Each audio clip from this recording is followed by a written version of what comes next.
Hey, welcome to Weekly Rides with Ruben. Weekly Rides with Ruben are uploaded every Wednesday, and they're a random collection of motorcycle adventures, life on two wheels, and bike reviews. And today I'm down here at Rock Hill Power Sports in Rock Hill, South Carolina, doing a first ride on the Kawasaki Z900RS. This is Kawasaki's re-entry into the retro sport market, as the RS stands for in the name. Hopefully you can hear me okay over the wind today. It is a very windy, very cold, and we had a cold front blow through. So as most of you know, I used to ride a ZRX, and this bike just speaks to me because of that kind of heritage and the lineage that the ZRX was built off of, going all the way back to the 1973 Z1. So obviously this is somewhat or very much inspired from that. Now this is going to be a first impression ride. I will do a more in-depth, definitely do a more in-depth review of this bike, going over in much greater detail all the different specifications. Today I just want to get out there, get a feel for the bike, see how it rides, because I am seriously thinking about buying this thing. So let's go ahead and start it up. One thing that everybody talks about in all the reviews that I've seen so far, and I think I've watched them all, is the sound. So if we start this thing up, you may not be able to hear it. In most of the video reviews that I watched, I wasn't able to really get a feel for what this thing truly sounds like in person. This, for a stock motorcycle, has just this deep grumble. Just sounds incredible. So obviously only has 2 miles on it, brand new bike, but it feels so familiar. It's got the dual gauges, analog gauges for the tach and the speedo, just like my ZRX used to have, except this one's got a much more modern touch right in the middle, where you've got a gear indicator, a fuel level, your temperature gauge, a clock, your odometer. Obviously this thing does have traction control, 2 different modes, plus you can turn it off, ABS. So it's got some modern features up front as well. We'll kick it into first gear and take it away. Feels so familiar. It's like being back on the ZRX in a lot of ways.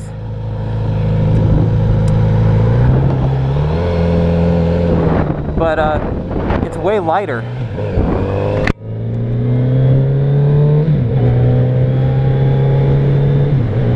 But man, it feels familiar. Just the seating position is very, very, very similar to the ZRX. Hopefully that guy sees me.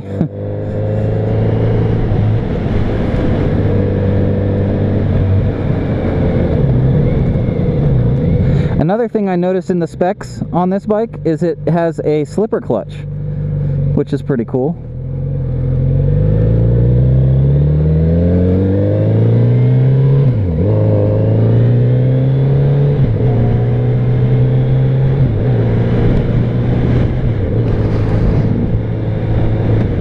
And a 6th gear.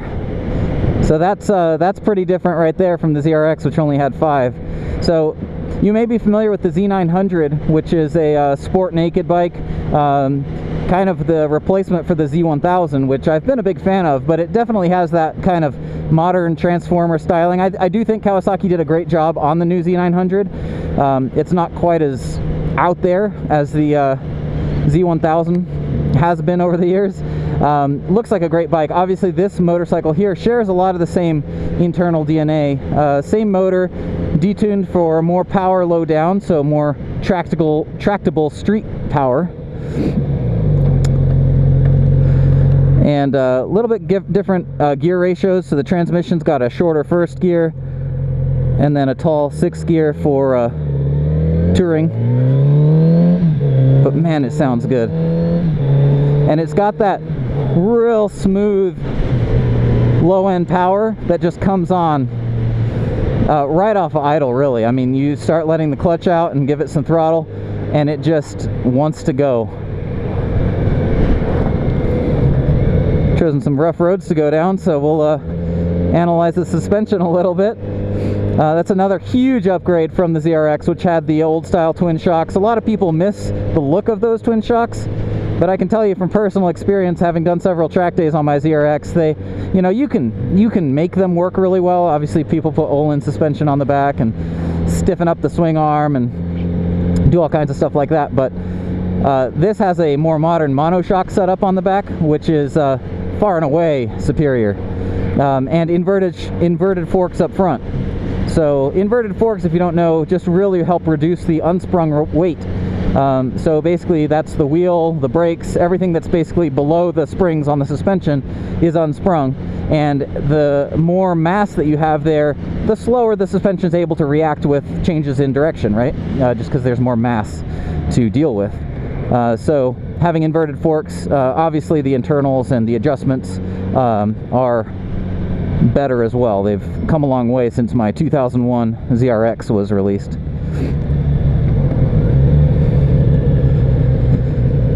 Like I said, I'll do a more in-depth review, certainly if I end up taking this home, which is very tempting.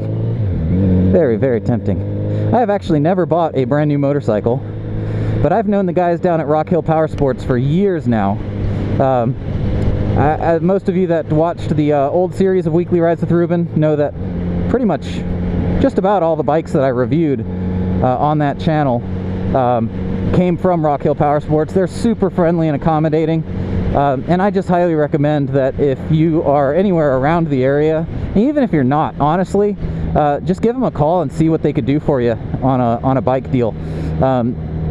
Because dealing with people who are just honest and on top of that passionate about motorcycles, that's worth a lot to me.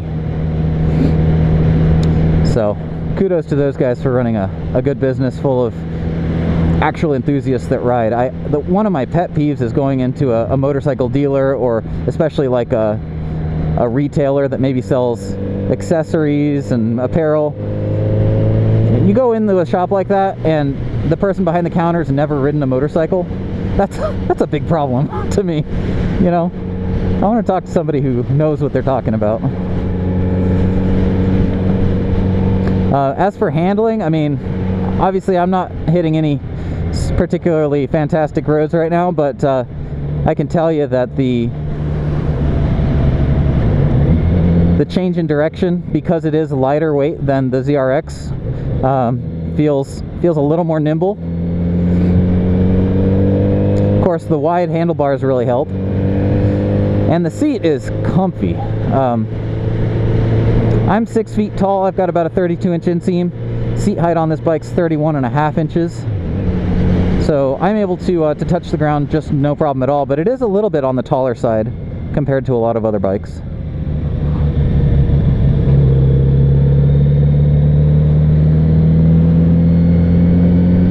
And it's probably in the 40s right now. It is chilly.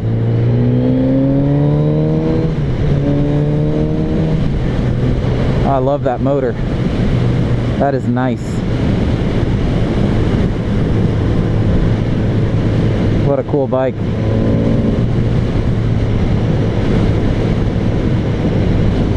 One thing that is awesome about buying a new motorcycle, given the fact that I haven't done it yet, but I'm just thinking out loud, you know, new tires, new brakes, new chain, new transmission, new engine. There's nothing to do on this thing. It's ready to go, ready to rock and roll.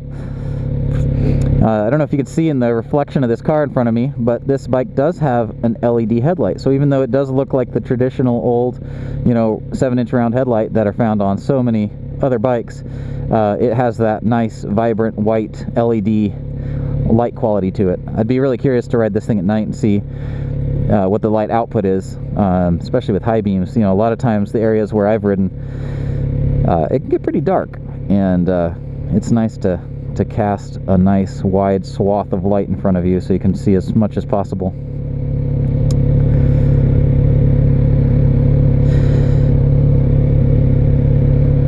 I gotta say, I really am impressed with how cleanly Kawasaki integrated all the electronic gizmos on this bike. I mean, it doesn't have a ton, but it does have, you know, the KTRC traction control modes. So you've got level 1, level 2, and off, and you can run all those from this selector here on the left hand grip. But it's just really well done, you know, for a bike that's classically styled. Especially the instrument cluster, it just really looks great. And Some people mentioned that they had a hard time seeing it because it is a negative display, so it's an LCD display, but you know, the numbers are light and the background is dark, which I could see if you had less than perfect eyesight, maybe that would be a little difficult to see, but I have no problem seeing it all. Clutch pull, super light, super friendly. It just feels like an old friend. It's like a familiar bike.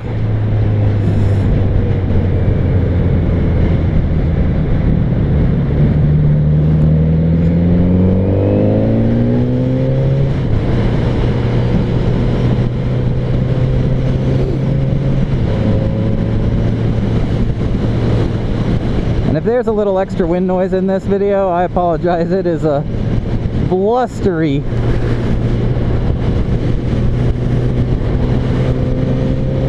So I'm in 6th gear, indicated at 70 miles an hour, and I'm probably at about 4,200 RPM.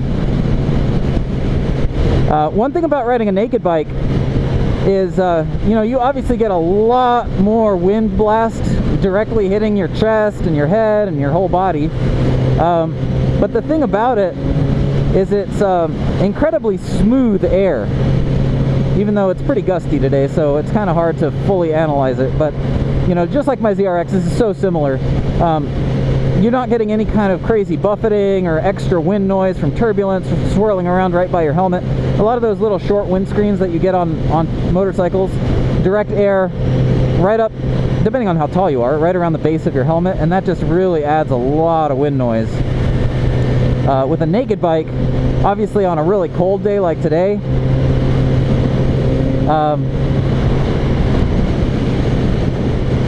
it's a little more chilly, obviously,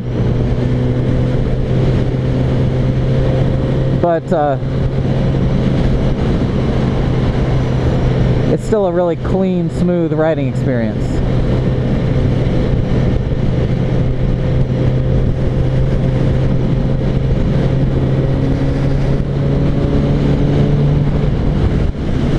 Man, so I gotta poll the audience, guys. I do not have a motorcycle in the garage right now, and I haven't for 3 years. In fact, I could probably count on one hand the number of times I've ridden a motorcycle in the last 3 years, which is nuts. I used to ride daily. In fact, I would get in such a bad mood if I didn't get to ride. It's just to work, you know. It was just a daily part of my life. And being back on a bike, it feels really good. I mean, to be honest, a little bit nervous coming out and hopping on a Z900RS as a first bike back in the saddle, but I think that's to be expected. The re-engagement of this clutch on downshift, and I know I'm not riding hard at all, which wasn't my intention, but I gotta tell you, coming from all the motorcycles, I've never had a bike with a slipper clutch. I've ridden plenty of them, but it's so critical to match your revs on downshift with a normal clutch. And this slipper clutch is so smooth and forgiving. I mean, you downshift and let the clutch out, and it's just smooth re-engagement. So nice.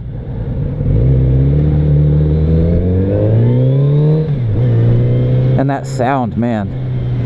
Sounds good. Like I said, this is just a first impressions ride. Obviously, I'm going to ride this thing again. I might be riding this thing a lot more times. I mean, a lot more times. If you know what I mean. But like I said, I do want to pull the audience, you know, given that you guys enjoy weekly rides. What do you think of the Z900RS?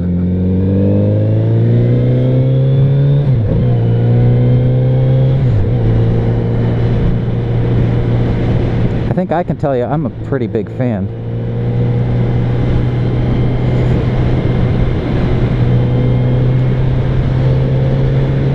Very, very familiar bike. And I was telling my wife, it's the kind of bike that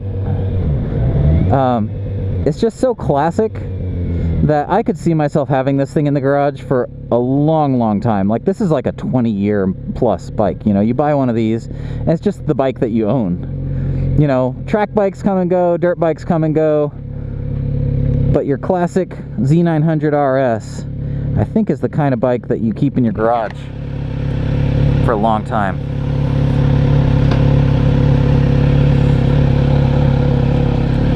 Hop back off so you guys can get one last look at this thing.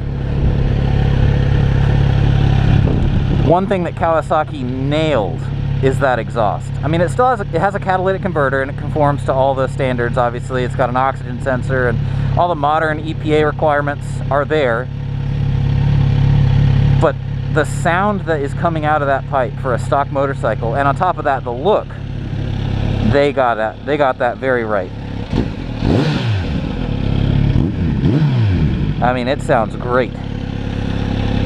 Double tube headers, so there's an actual outer tube, and then the inner tube is actually what the exhaust gases flow through. That isolates the hot gases from the outer tube, so they'll stay looking pretty for a lot longer that way.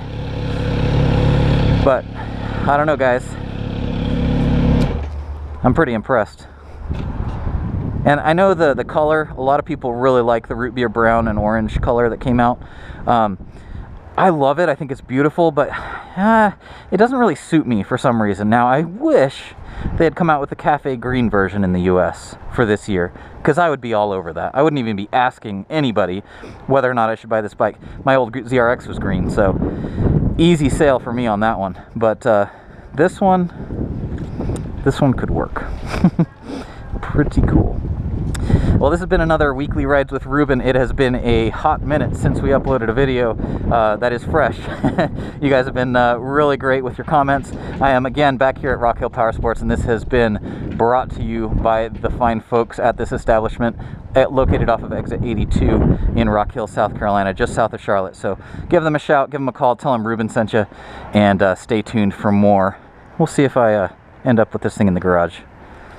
Stay tuned.